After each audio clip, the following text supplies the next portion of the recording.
पोलिसांवर दबाव टाकून शेकाप नेते राहुल देशमुखांना अटक करण्यात आली। फडणवीसांवर आरोप करत अनिल देशमुखांनी टीका केली आहे। निवडणुकीत भाजप विरोधात भूमिका घेतल्यानं कारवाई झाल्याचं अनिल देशमुखांनी म्हटलंय।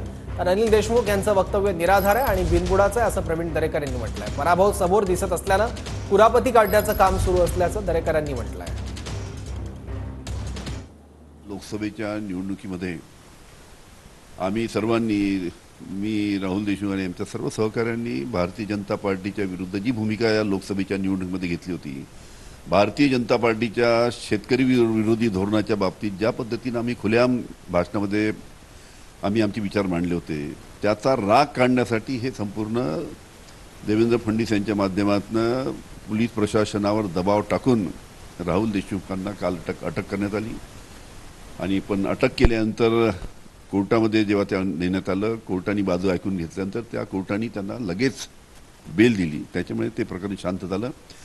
अनिल देशमुख यांचं वक्तव्य निराधार आणि बिनबुडाचं व राजकीय अभिनिवेशातनं केलेलं आहे आणि त्याच्यामुळे पोलिसांचं काम करत असतात।